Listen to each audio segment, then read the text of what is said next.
students, welcome to Arrow Solutions. My name is Jaya Lakshmi and I will be teaching you social studies of 10th standard of Andhra Pradesh syllabus. So let us move into our session today. So the topic of today's session is food security. Okay, food security. So what do you understand by the title food and security? So here we are securing our food. Okay, this in general it means we are securing our food. What is the reason? Why are we securing our food? Okay, in order to feed the citizen of India, in order to feed individual who are completely like in below poverty range, the one who are very poor, okay, in order to feed them, we are securing food. Okay, so who is responsible for securing that food? It is only sole government's responsibility, okay, to secure the food. Okay, so here our topic is food security. So what type of food we are securing, for whom we are securing, we just look into it. Okay, let us look on some facts about food security. Okay, so here we'll just identify why there was a need in previous times to secure food. Without of lack of food grains, okay, many people suffered during colonial time. That is because of famines and droughts, okay, during pre-independence time, during British time, okay, due to famines and droughts, okay, people were not taken care of, and that led to, okay, death of many people, okay, because of lack of food grains, okay, so that they could fill up their stomach, okay. So food grains are very important. Food grains are very important, okay, for someone to get feed, okay. In order to feed someone, we require food grains. But who is responsible? Who should take care of it? It is sole, that is government. Then they are central government, state governments and union territories should look on about the availability of the food grains, okay, and it has to be fed to which section, okay, which section of society. Like everyone are not poor, okay, there is some categorization, okay, based on their income level, okay, there is some categorization, okay, some categories of people which are in need of food, which are in need of food grains. So it is the responsibility of the central government, state government and also union territories to categorize them and to feed them through some channel. So we'll identify through which channel, okay, through which channel rice is or grains being fed to the needy and the poor people. Here, so in food security, okay, we are just storing food, we are just storing grains, okay, it can be a paddy, okay, it can be a wheat, etc. So what has happened? If you have food, he has food, what happens? He gets nutrient, okay, he gets nutrients. If he has enough calories, he'll be able to work, okay, and he'll be able to earn. He will have a good standard life, okay. In order to have a very good, okay, social economic life, we require food. So here government is taking responsibility so that a person can lead a standard life, okay, by providing, okay, some food kind help. Here, so what government should do? In order to maintain food grains by the central government, state governments and union territories, what they should do? They should help the farmers, as because farmers are the only persons, okay, who do all agriculture activities and who produce grains. So they have to protect the farmers. Government, they have to protect the farmers and they have to encourage them. In what way they can encourage? Okay, so a farmer requires some raw materials. So government should give them raw materials in subsidized form. They should provide, okay, accessible loans to the farmers. Okay, they should provide fertilizers to the farmers. So these are some requirements, some help, okay, some help to the farmers by the government so that they can produce more crops and that will be taken away by the government. So farmers, okay, they require a lot of encouragement from the government. Okay, so that government, it can have a rice stock with them, okay, or a paddy or wheat, okay, whatever grains, that stock will be there with the central government. Then once if you start encouraging the farmers, their crop productivity will increase. That crop productivity make them to, you know, grow more crops. So crop diversification will take place. So apart from grains, we have other food items also which are very important for a person to build up their body to get in energy. They are nothing but leafy vegetables, we have eggs, we have some protein rich food, okay, that is also important apart from food grains. So that also should be encouraged. Then that we have, now we have rice, now we have some grains, now we have some other food items ready in stock with us. How do we distribute that to the people? How does government, state government, central government, union territories, how do they distribute those grains to the people, especially the below poverty line people? So they have that medium, that channel is nothing but PDS channel, okay, public distribution system, through which they have ration shops. You people, everyone might be aware of this ration shops, right? There we will be having a subsidized you will be getting some subsidized food grains. What do you mean by subsidized food grains? You will be taking the items in very low price because it's coming from the government side. So government will be paying the amount to the farmers, but they are giving us into the cheaper rates. That is nothing but a subsidized food item or the grains which government through PDS system, through ration shops, it is being given to the below poverty line people. This is all about like food security, and who is responsible here? It's government is responsible, and they are sending that subsidized food through PDS system, public distribution system. So let us solve some question and answers and look into the topic in detail. Here we will have a look about this PDS system. The red ones are the states which don't have proper PDS system. They don't have proper public distribution system in this state, especially Gujarat, Rajasthan, Bihar, Jharkhand, West Bengal and Assam in Northeast India. So which states has very good PDS system going on right now? It's most of the South India. Most of the South India, they have very good PDS system which is running on presently, where the below poverty line people, they are getting grains or whatever the subsidized item to the ration shops on time. So most of the South Indian peoples, their PDS system is running successfully. Let us take up the next slide. Here is our first question. Public distribution system can ensure better food security for people. Understand the question. PDS, public distribution system, can ensure better food security for people. Through PDS, it is telling we can have a better food security. So here we have to, it is a positive answer. We have to write the answer in positive manner. Yes, something is happening, some positive thing is happening because of PDS system. So we'll write that, we'll put it in the answer here. It is providing food security is the responsibility of central government, state government and union territories. So it is a joint responsibility of all the governments to provide food security to each and every citizen. Then so who procures grains actually? It is the central government. It is the central government who procures the central government. They procure grains from the farmers, and they pay them back as MSPs. They are nothing but minimum supportive price which is given to the farmer.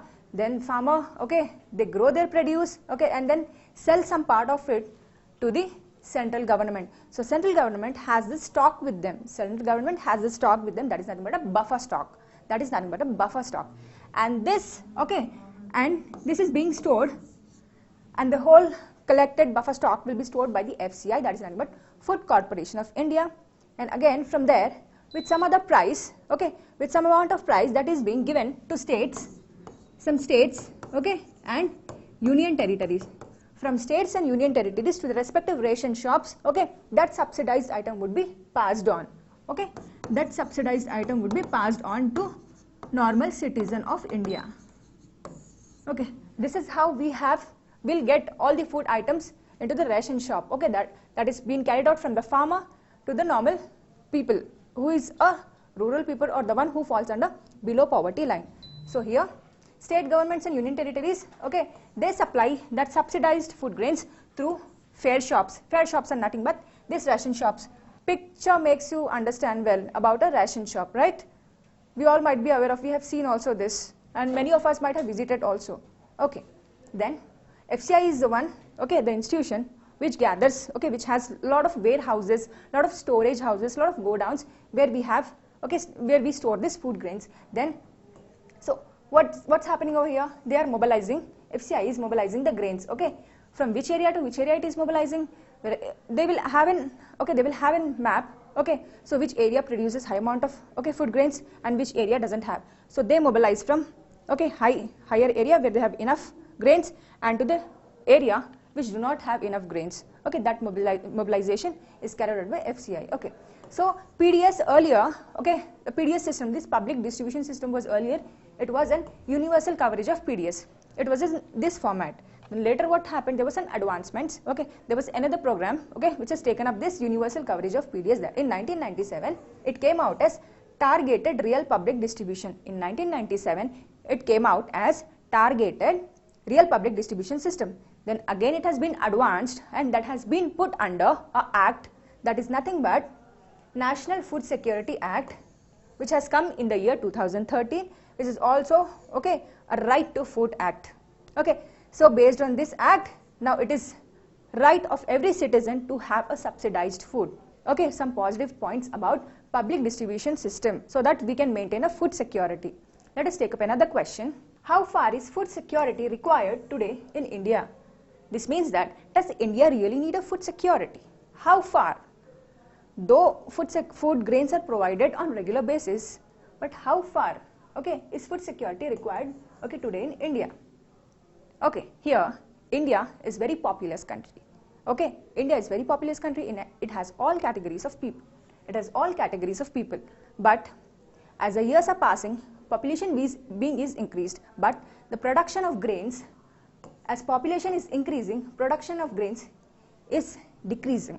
Okay, production of grains is decreasing. Then what's happening? Okay, there is a more population, less grains. Okay, and this more population, they are not getting enough amount of food. They are not getting enough amount of food. So what's happening? There is a less calorie consumption. So those many people, they are getting very less calories, very less nutrients. So what happens? He falls sick. He gets a disease called, he will be undernutritioned. Okay, he don't have enough nutrition. Face malnutrition and he'll undergo, he moves into underweight category. So he falls sick. So once he falls sick, he can't able to go to work. Okay, if he cannot go to work, no employment, no salary, no earning, no good standard of life. So these are the drawbacks which is happening if you don't have enough food supply to the common man. Okay, to the common man. So no employment, no salaries. These all activities are happening because of what? It's because of improper functioning of PDS system. Improper functioning of PDS system. So these are the drawbacks. So here food security is seriously required if we have very good functioning of PDS system. Let us take up another question, that is, our country could not achieve self-sufficiency in production of food grains even today. Our country could not achieve self-sufficiency in the sense feeding its own people, being completely full, okay, packed. In production of food grains, okay, we are not self-sufficient, okay, we are getting deficit, okay, we are unable to produce the more, okay, to the complete population. We are not self-sufficient, okay, we are getting something from outside. So there are some reasons for it. Okay, we'll look into it. What are they? The production and the population, they are not on the equal basis. Okay, the population is high and the production is very low. So there is no equal balance. Okay, there is no equal balance. Production is less and population is more. So there is the misbalance. Okay, that's why it's very difficult to maintain, okay, self-sufficient thing. Why we are not unable to produce enough food grains? It's all because we don't have a modernized, okay, we don't have modernized farming techniques. We don't have modernized farming techniques as how it is in foreign countries. Okay, so our Indian farmers, okay, till today they use all primitive techniques, okay, of all harvesting things. They don't have a proper mechanization here. And another reason is land fragmentation. Indian farmers, they don't have, okay, a high hectares or huge hectares of land, okay, whatever they have, but they're in of smaller, okay, smaller size. So it is very difficult, okay, it is very difficult to have a good productivity, okay, they can have, so that they can have a huge productivity. So because of land fragmentation, farmers, they are unable to produce more. So that's why the production is being declined. Okay, then we don't have enough water management. So see, if you look on the geography of the India, we don't have waters, okay, we don't have rivers which are uniform throughout the country. Okay, due to some geographical factors, okay, due to some geographical factors, northern rivers are different, peninsula rivers are different, as we have seen in our earlier classes. Okay, so here towards water deficit areas, we require water. We can have a good irrigation system. So that is not maintained. So that's why that is causing, okay, that is giving a backward for productivity, a food grain productivity. Then no enough mechanization. Okay, the machines which are used by the farmers, okay, they're not using the enough upgraded, okay, machines. So that can add on and increase the process of crop productivity. Then we don't have waters, as we know. For that we have to do water management. So what is the reason we don't have water? How do we get water? we get water, okay, farmers especially, they get water for cultivation through rainfalls. That rainfalls is possible only through monsoons, okay. Why only monsoons? Because India is in equatorial region, okay, there rainfall through the monsoons. So whole of our Indian economy, okay, the whole of the Indian economy depends on agriculture, and our agriculture depends on monsoons. So if we have enough good monsoons, we have enough water, okay, so that we can have a good productivity. So lack of this monsoons, this is also the one of the reason why we are unable to produce enough so that we can feed on our population, okay. So that's why there is a disturbance, there is a misbalance between population and production, okay. That's why we could not be a self-sufficient country, and instead we are borrowing from other countries, okay, to feed our people. Here is another question, that is, what are the measures you suggest for improving the present PDS? Okay, as due to improper functioning of PDS, we have lot of drawbacks. What do I do? Okay, what do we do to improve that PDS system? Here, PDS system, below poverty line people go to PDS system. He has some card. That card is nothing. It is called as ration card. It is of two types, like pink card and white card. Okay, so white card are mostly below poverty people. Okay, below poverty range people. What's happening is that card is being duplicated. Okay, that card is being duplicated and use it many times. If you have proper management of those ration cards, there we can identify the only poor people, those who are in required of food grains, would be given this facility. Okay, only the one who deserves, okay, only one who deserves those food grains would be given that facility. There has to be this ration shops has to be checked on every month. Okay, so that the functioning of their activity, what's going on in the ration shop, can be known, whether the true holders getting the rice or not. Then the quantity, PDS, they don't give the correct quantity to the people. Okay, there will be a lot of cheating going on. Because of they use very low weights while measuring. Okay, their weighing machines will not be correct, so that has to be properly checked. Then we have to remove the fake cards, so that only eligible poor holder would get this subsidized item. So here are a few suggestions so that we can improve our PDS system. Okay, we can improve our PDS system. Let us take up another question. Appreciate the midday meal program implemented in government schools. Okay, appreciate in the sense you have to understand whether this system is really helping. Okay, appreciating. Okay, you're just feeling happy for it and you're just telling, okay, here are the reasons why. What are its uses? Okay, what is this midday meal program giving? Okay, it is giving me food security. Okay, it is part of food security. It is giving me food security. How it is giving food security? This midday meal program, okay, it is for the children. Okay, it is for the children and to the Anganwadi people. So school children and Anganwadi, infants, they will be having enough food on time. They will be having enough food, okay, based on their age. They'll be having enough nutrient food. Okay, so that is the reason I have to appreciate about this midday meal program. It is one of the food security program. It is providing food for the children, school children, Anganwadi children, and that's the reason they are getting the nutritious food, which help on to build on their age, build on their body. That's the answer. Let us take up another question. Here is another question. What are the 2 ways which you would suggest for eradication of malnutrition among the children? How do you eradicate malnutrition? Okay, if you don't have, first of all, I'll just tell you what is malnutrition. If you don't have enough nutrients in your body as per your age, as per your age, if you don't have enough nutrients, there will be some disorders in your body. Okay, if you don't have enough nutrients, in your body, vitamins, proteins, there will be some disturbances in that body. So that deficiency of some nutrients is nothing but malnutrition. You don't have enough nutrients within your body, that cause some diseases in your body. That condition is malnutrition condition. Here, so what are the 2 ways which you would suggest for eradication? How will you eradicate? How will you just remove this malnutrition among a group of people? If you provide them enough nutrient food, which is vitamin rich, protein rich, completely nutrient rich food, you can eradicate malnutrition. If only that food is available at lower cost, then only poor people will buy. Here, in this way, by providing food at the cheaper cost, by providing them at the cheaper cost, in this way you can remove the malnutrition section of the people. Okay, Let us go for next question. Providing the midday meals in government schools.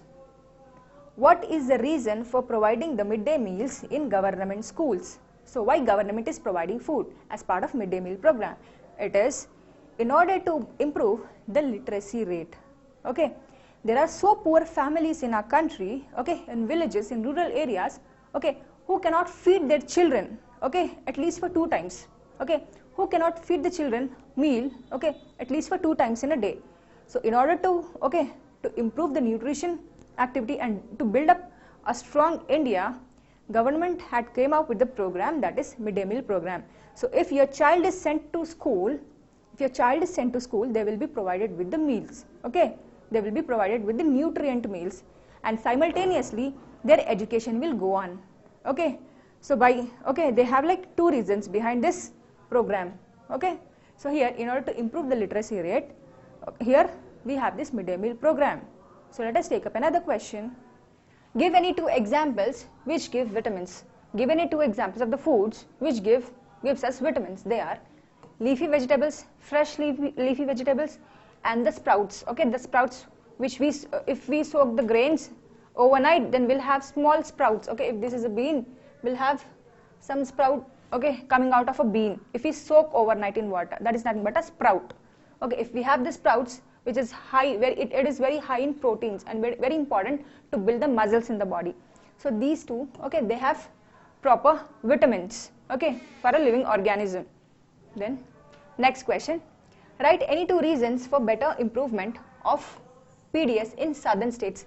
You guys remember that in the slide we have seen the map, okay, like which states have like good PDS, which does not have, which has very poor PDS system. So I told you in the southern states have very good PDS system. Still, how can we improve it better? It is like if you have the cards particularly only for the specific section of people, then only it will be, okay, helpful. If the ration shops function for more days, okay, many people would come, okay, and take up their subsidized food grains. Okay, if you have the ration shops working for longer time, and if you have a check over the cards so that only a needy can get the enough food, okay, these 2 things can make a better PDS system, especially in southern states. Let us take up another question. What is meant by minimum supportive price? What is meant by minimum supportive price? It is a price, okay, given for the agriculture produce, okay, by the farmers. Okay, government gives some amount to the farmers for the crops which they are producing.